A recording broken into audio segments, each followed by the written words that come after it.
नमस्कार. बाग बगीचा मराठी यूट्यूब चॅनलमध्ये सर्वांचे खूप खूप स्वागत. आपण जेव्हा बाग करतो ना, तर मधनं त्याला खतं घालणं गरजेचं असतं. मग फुलझाडं असू देत, भाज्या असू देत, सगळ्या प्रकारच्या झाडांना आपल्याला खत घालणं गरजेचं असतं. कारण कुंडीमध्ये मातीला लिमिटेशन्स येतात. तर वारंवार काय खतं घालायची, तर आपल्याला वेगवेगळी खतं घालायची. तर आज अशाच एका खताबद्दल आपण बोलणार आहोत. ते कसं तयार करायचं, ते कशापासून तयार करायचं, हे सगळं आपण बघणार आहोत. त्यासाठी व्हिडिओ शेवटपर्यंत बघा. तर आता ही आहे मोहरीची पेंड आणि याच्यापासून आपल्याला खत बनवायचं आहे आणि अतिशय पॉवरफुल असं खत याचं तयार होतं, लिक्विड खत. तर आता हे स्वयंपाकघरामध्ये आपण ही जी मोहरी वापरतो ना फोडणीसाठी वगैरे, तर ह्याच्यापासून ते खत तयार करतात. तर जेव्हा ऑइल मिलमध्ये ह्या मोहरीपासून तेल काढतात, आपण बाजारात मोहरीचं तेल आणतो बघा, तर तेल काढल्यानंतर जो रेसिड्यू शिल्लक राहतो ना, ते आपल्याला खतासाठी वापरायचे, कारण की ते आपण खात नाही. याचं तुम्ही घरच्या घरी मोहरी मिक्सरमधनं काढून त्याचे पण खत करू शकता, पण त्याच्यामध्ये ना तेलाचा अंश असतो. त्यामुळे तुम्हाला जर अशा प्रकारे मोहरीची पेंड जर मिळाली ना, तर ती तुम्ही अवश्य घ्या. तर ह्या मोहरीच्या पेंडीमध्ये आता भरपूर प्रमाणामध्ये नायट्रोजन, फॉस्फरस आणि पोटॅशियम असतं. तसंच त्याच्यामध्ये मॅग्नेशियम आणि भरपूर फायबर असतात, प्रोटीन असतं, जे आपल्या झाडांच्या सर्वांगीण वाढीसाठी आवश्यक असतं. आता ही मोहरी तुम्हाला माहिती आहे स्वयंपाकघरात पण किती महत्त्वाचा घटक आहे. तर त्याच्यापासून तयार होणारं खत पण तेवढंच पॉवरफुल होतं. तर म्हणून आपल्याला याचा वापर करायचा. पण हे थोडंसं उष्ण प्रवृत्तीचं असतं, त्यामुळे आपल्याला हे फक्त थंडीच्या दिवसांमध्ये वापरायचं आहे. जेव्हा कडक उन्हाळा असतो किंवा पावसाळा असतो ना, त्यावेळेस आपल्याला हे वापरायचं नाही. आणि हे सगळ्यात सोपं तयार करायला हे खत. आपलं शेणखत किंवा कंपोस्ट व्हायलासुद्धा काही दिवस लागतात. तर हे तुमचं लिक्विड खत अगदी 2 दिवसात ते 3 दिवसात तयार होतं. तर त्याच्यासाठी ते कसं तयार करायचं ते पण आता आपण बघणार आहोत.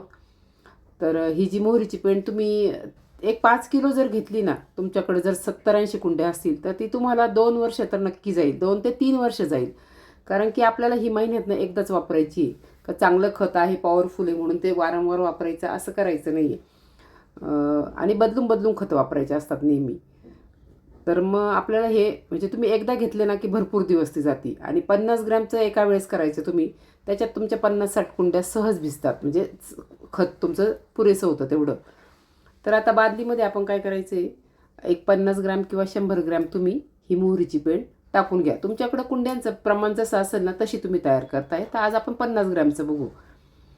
आता 50 ग्रॅम ही मोहरीची पेंड घ्यायची आणि त्याच्यामध्ये मी जवळजवळ 5 लिटर पाणी टाकणार आहे. कारण की हे वापरताना आपल्याला खूप त्याचं डायल्यूट करायचं आहे. हे खत इतकं घट्ट तयार होतं बघा, आणि हे आपल्याला 2 ते 3 दिवस झाकून ठेवायचं आहे. उलट याला जर जास्त दिवस तुम्ही ठेवलं ना, तर त्याचा वास येईल आणि खराब होईल ते. त्याच्यामध्ये अळी पण होऊ शकते. त्यामुळे आपल्याला हे फक्त 2 दिवस झाकून ठेवायचं आहे. आणि आता ह्याच्यामध्ये पाणी टाकल्यानंतर याची अजून गुणवत्ता वाढावी म्हणून मी याच्यामध्ये काय करणार आहे, गुळाचा खडा टाकणार आहे. गुळामुळं काय होतं, त्याची प्रोसेस चांगली होती, जीवाणूंची संख्या वाढती, कुठल्या पण खताची गुणवत्ता वाढते मुख्य म्हणजे. त्याच्यासाठी थोडंसं गुळाचा खडा मी त्यात टाकलेला आहे. अगदी 20 ते 30 ग्रॅम गुळ असेल तेवढा टाकलेला आहे. आणि आता आपल्याला हे झाकून ठेवायचं आहे. तर हे मी फक्त 2 दिवस, तुम्ही 1 दिवस पण ठेवू शकता. पण 3ऱ्या दिवसाच्या पुढे जर गेलं ना, तर भयान घाण वास येतो त्याचा आणि ते खत आपल्याला वापरता येत नाही. आता जवळजवळ 3 दिवस झालेले आहेत, म्हणजे 2 दिवस झाले ना, आज 3रा दिवस आहे आणि आज मला हे वापरायचं आहे. तर आता बघू आपण ते कसं झालं आहे. तर तुम्ही बघू शकता अतिशय घट्ट द्रावण तयार होतं त्याचं. हे बघा अगदी थिक. आणि मग आपल्याला हे डायल्यूट करूनच वापरायचं आहे कंपल्सरी. तर त्याला एकाच 5 प्रमाण घ्यायचं तुम्ही किंवा एकाच 10 पण घेऊ शकता. म्हणजे एक मग मी जर आता हे घेतलं ना खत तयार केलेलं, तर मी त्याला 5 लिटर पाणी घेईल किंवा 10 लिटर पण. तुम्हाला जर अजून पातळ पाहिजे असेल तर तुम्ही 10 लिटर पण घेऊ शकता. पण 5 लिटर पुरेसं होतं अर्धा लिटरला. आणि 1 लिटर जर तुम्ही घेतलं तर त्याला 10 ते 20 लिटर तुम्ही पाणी घेऊ शकता. तर आता मी हे जवळजवळ 5 लिटर पाणी आहे, त्याच्यामध्ये फक्त 1 मग टाकलेलं आहे. आणि तरी पण ते बघा इतकं पॉवरफुल असतं. आणि हे खत तुम्हाला कुठल्या झाडांना द्यायचं आहे, तर तुमच्या बागेमध्ये जेवढे काही झाडं आहेत, मग तुमचे उन्हात लागलेले असू द्या फुलझाडं, सावलीतले असू द्यात, किंवा तुम्ही भाज्या लावता, सगळ्या गोष्टींसाठी चांगलं असतं.